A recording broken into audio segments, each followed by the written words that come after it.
dish and weld it.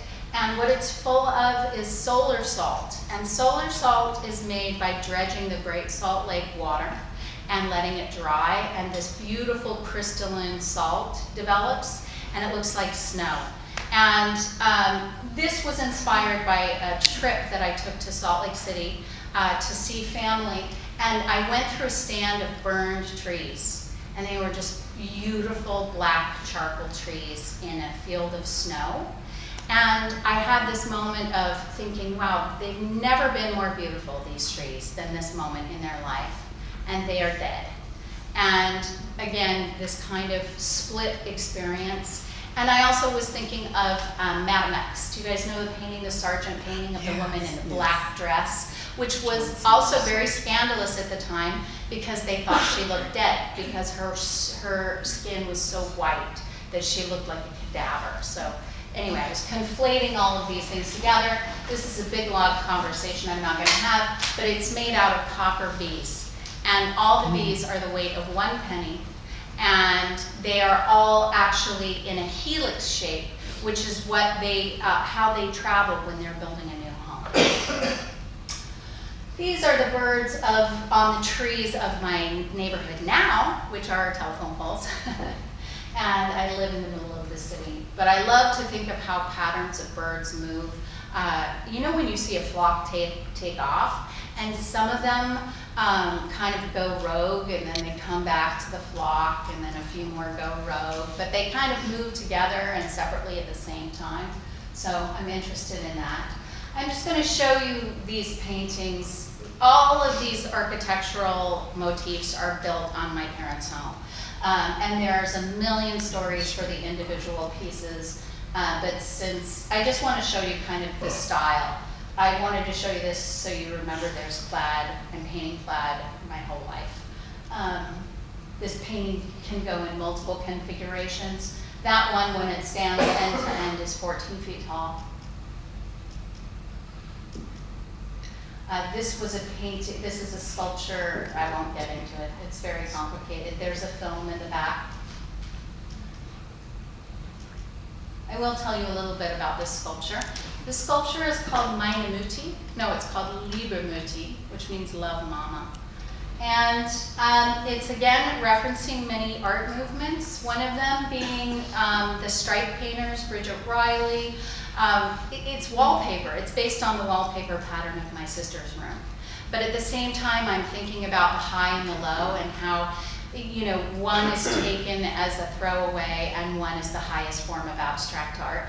So there's that reference. Then the oven itself, this is not the one from my house, but the exact same brand is the kind that I grew up with. And when you open it, I was thinking again of modernist kind of grid painting. And inside are, these are all books that I read as a child. And this is the part where sometimes I cry. I'm going to try not to cry, which is my mother, when I was a kid, I was in what's called a gifted and talented class. It's when kids test high or whatever. And a lot of the kids in my community were being taken out of that class because the reading list was too controversial for them. And things like Huck Finn was making people upset. And my mother was going through a lot. Everyone was going through a lot. It was the 70s. It was Vietnam, it was civil rights, it was the ERA. And my mom was having a lot of questions about stuff. And she put all her eggs in the Nixon basket. For some reason that became her thing. And she decided that she was going to believe Nixon. And that she believed in authority figures and they were going to take care of her. And Nixon turned out to be a big fat liar. And so it collapsed her trust in authority and strengthened her trust in education. And so she did a very important thing. She's a really different kind of personality than me. She's very quiet. And she went to the school. She didn't make a fuss. She didn't make a big production of it. But she went to the school and she said to the teacher, "My daughter will read any book she's capable of reading, and no one will stop her." And that changed my life. And I read every book. I read Tolkien, I read Flaubert, I I read everything. I read what she read. She read romance novels and Nietzsche. She read everything. And so putting it in the oven, there are a lot of references. There are references to Hansel and Gretel. There are references to book burning. And there's references to protection and baking and nurturing something. And to me, it's a very important thing because there's a reason people burn books, and that's to control and to keep education away from people, particularly women. You see it in culture after culture after culture where they try and keep women illiterate because they're much easier to control when they don't have information and education. So that's from my mama. I'm going to scroll through. These music runs through my work. And then this painting is called The Wizard. And if you want to know about it, ask me afterward. Okay, this is me. So I'm very interested in autobiography. Because I'm selfishly, that's where it started, trying to figure out who I was and where I was going. So I have always painted myself. This is the very first project I did when I got to graduate school at UCLA. And when I got there, I felt like everyone was looking at me like I was the country mouse of all country mouses. I was older than most of the other students. I brought a husband with me. I talked differently. I had never been taken to museums. I wasn't educated on contemporary art at all. So the very first one I did is up in the left-hand corner, Becky Ann, because I thought that's how everyone saw me. And that was a way for me to start making work. And the one that came right after, and I made a painting a day. And the next painting that came out was Jack. And Jack was the protector of Becky Ann. She was going to make sure nobody messed with Becky Ann. And then after that, they came one after the other. And I was trying to describe how multiplicitous I felt I was, but that no one could see because of their preconceived notions of who this Rebecca Ann from Utah was. And by the end, the very last one I made was Eve. And Eve has a black eye, and she scared me, so I stopped making these. These are more self-portraits. I've done self-portraits in many different mediums. This particular self-portrait is after a Roland Barthes reading that I was very interested in. More self-portraits at different points in my life, meaning different things. More self-portraits. Okay, and then I say this, because all of a sudden it becomes it's always important to me. It's important to me from the time I'm 12 years old. But these are some statistics that lay out very graphically why I moved to the next concern that I do. Work by women makes up 3 to 5% of the permanent collections in the US and Europe. That's a very important one. Only 27 women are represented in Jansen's Survey of Art History. 27. In the 80s, it was 0. There were no women in Jansen's. Barred from drawing and painting the model. This is a very important one. Women earn between 60 and 70% of all the MFAs in the United States, and they make up 20 to 30% of those receiving gallery representation. Okay, you can read all the other ones. It's super depressing. I was mad. I am mad. I'm angry about this. And I'm just a painter, and I can't do much about it because I'm a painter. So I wanted to do something, and I thought, well, okay, I feel like these people are disappearing. I felt like my mother disappeared. I felt like my sisters were disappearing. I felt like these women who were competent, smart, ambitious, productive, all around me were not getting in the collections. They were not having their fair share. And the thing I could do as a figurative painter is I could literally make sure they don't disappear. I could paint them. I could see them. So the series started, and it's called You Are Here. And it's me saying, I see you. I'm going to look at you, and I'm going to celebrate you. So the project is pretty ambitious. I'm trying to paint every single female artist I know, which is a lot. And I meet more every single day. And I'm starting with those in California. And I hope that someday This will be a giant body of work that shows in a huge museum, and their numbers will be unrefutable. And I would dream big. I hope that someday every one of these women are in the collection, are not just pictures of them in the collection, but they are in the collection themselves. So the idea is to keep making these pictures, to show them as much as possible. But these paintings are also, I'll read this before I go on because it's funny. This was recently written about my work, just this year, as a compliment from a friend of mine who is a critic, who thought he could compliment me by saying my work was ballsy. My feminist treatise work was ballsy. Just said, think on that for a minute. Okay, I'm gonna go back. So, all of these women are spectacular. They all are smart and productive. Some of them I make work that I disagree with, or that I have fundamental differences with, and we argue about stuff all the time. But the criteria for me is that they are good at what they do, that they are serious, and that they are good at what they do. So that's why I picked them, and they're all amazing. And there's like 27 now, I think, in the collection. I keep making them.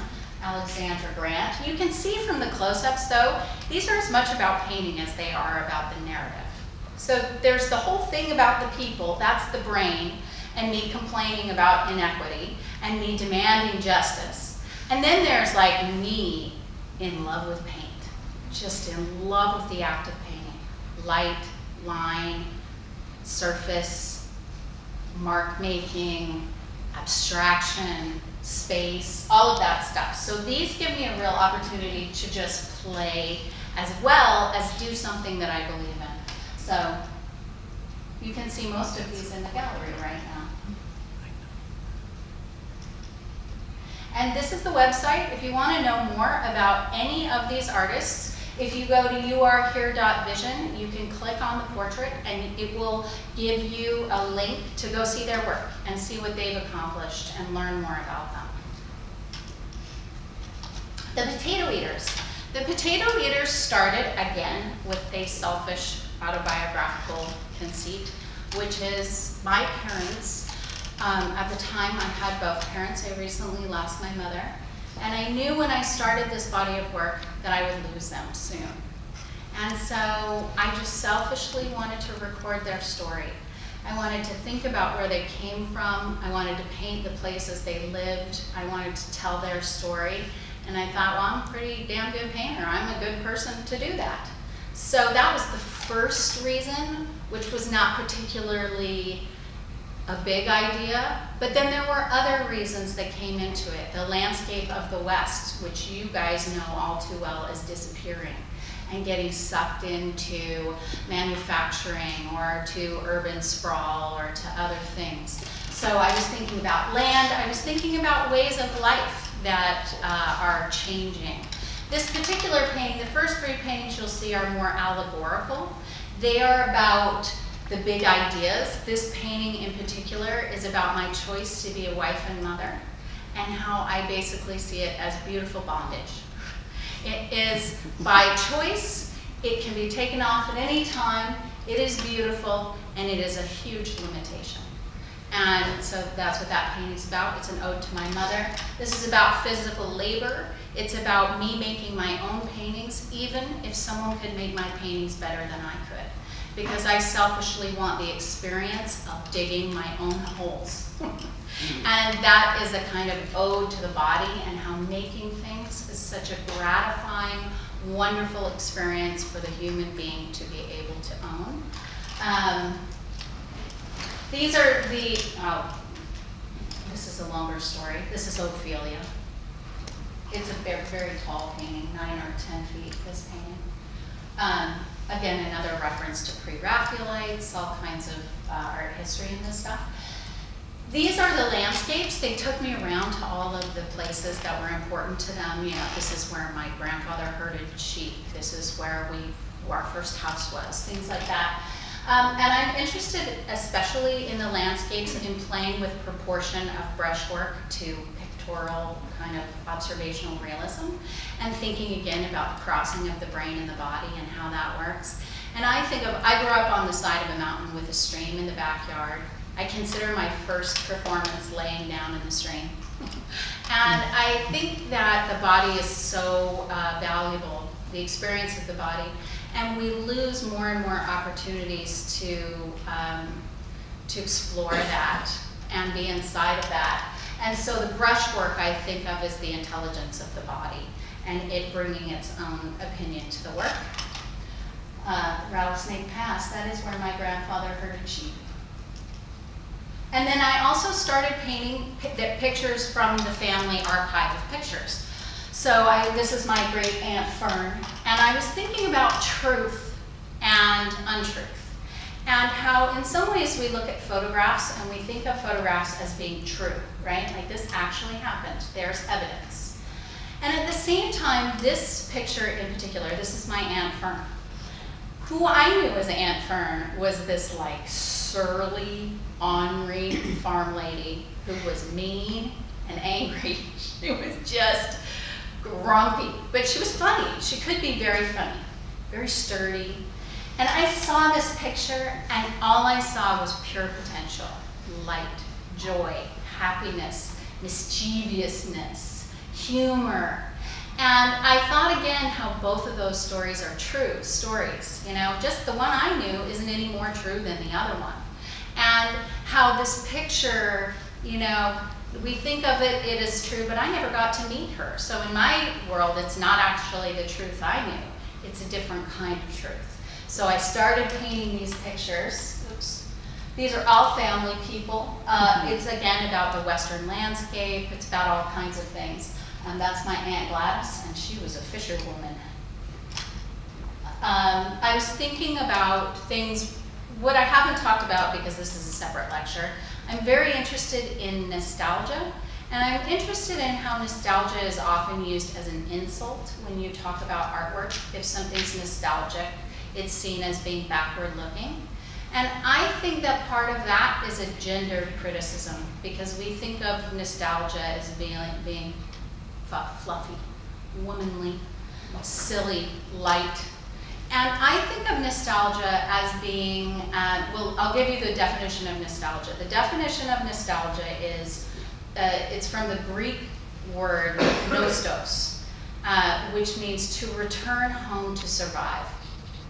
And there's something very meaningful about that. And I think there's something very meaningful about the comfort that we get from nostalgia. And comfort has been villainized in the art world. And what I would like to think about with this work is that there is an archetypically feminine sublime. And it works, this is a whole story about Bart and the sublime and stuff, but on one side you have an archetypically masculine sublime, which we see in the museums all the time, which is like, you're dying, this is important. You know, it's kind of a confrontational sublime. And what I think of is happening in nostalgia is a more archetypically feminine coercive sublime, in which it's saying, I'm dying, you're dying, you're dying, come with us, we're all dying, come on, we're dying. And that's what nostalgia does. When you hear that song on the radio from your 7th grade dance at school, it is a sweet and a sad thing together. It pulls them both together and brings you in, but it offers you comfort with the harshness. So that's part of this work. These are my two aunts. Shortly after they lost their brother, he was a bomber pilot, and he was taken down over Austria, and his body was dismembered. And this is them still finding joy and comfort in one another. My aunt, my mother, and then we go to my father, which will take us to the show. So this is me thinking about my dad. My dad was, his family, they were potato farmers, but he wasn't really a farm boy. He was kind of a brain, and he was an engineer. And he ended up, his first invention was that machine, and it was a potato sorter. And it sorted potatoes by weight instead of by size, so it was more efficient. So that's how he helped the family out. He was also a missionary. He was very proud of his service